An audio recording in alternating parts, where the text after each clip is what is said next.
Եթե չես կարողանում օրհնել, քաղցր խոսք ասել,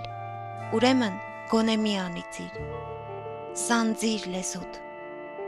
մի փառավորիր սատանային, մի դարձրու քո լեզուն նրա կործանարար գործիքը, և մի կործանիր քեզ և ոչ միայն քեզ։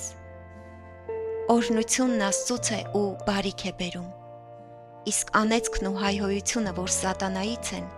բերում են չարիք և կործանում։ Մեր ազգի և Աստծո միջև մեղքի պատեր են խոյացել մինչև երկինք, ոչ ուզում է լսել մեզ, ոչ էլ օգնել։ Մենք ինքներս ենք մեզ անիծել, մենք ինքներս ենք նրան ուրացել, չմեղադրենք այլոց, առավել ևս Աստծուն։ Երբ հայը հայի հորն ու տիրոջն է հայհոյում, մորն ու երեխային, գերեզմաններն է հայհոյում, եթե հայը հային ատում է, անիծում, Հայաստանն ու հայազգը օրհնված ու պաշտպանված պիտի լինեն, Աստծո որ օրենքով, որ խոստմունքով։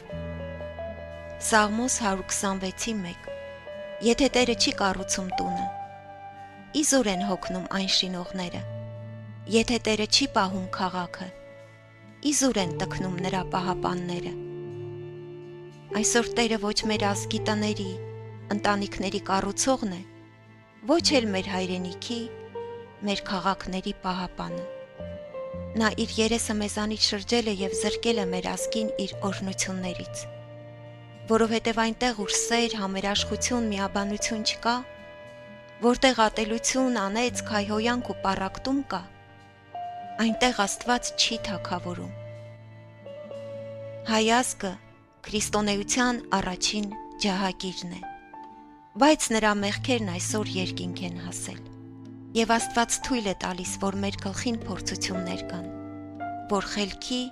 ու դարձի գանք։ Ղուկաս 12:48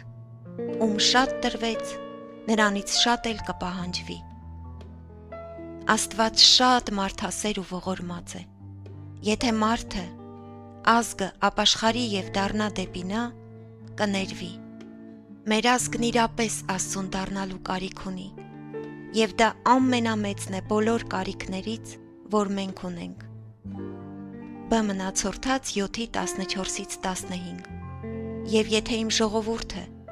որի վրա իմ անունն է դրված, զղջա, աղոթի, իմ երեսը փնտրի ու հետ դառնա իր չար ճանապարհներից,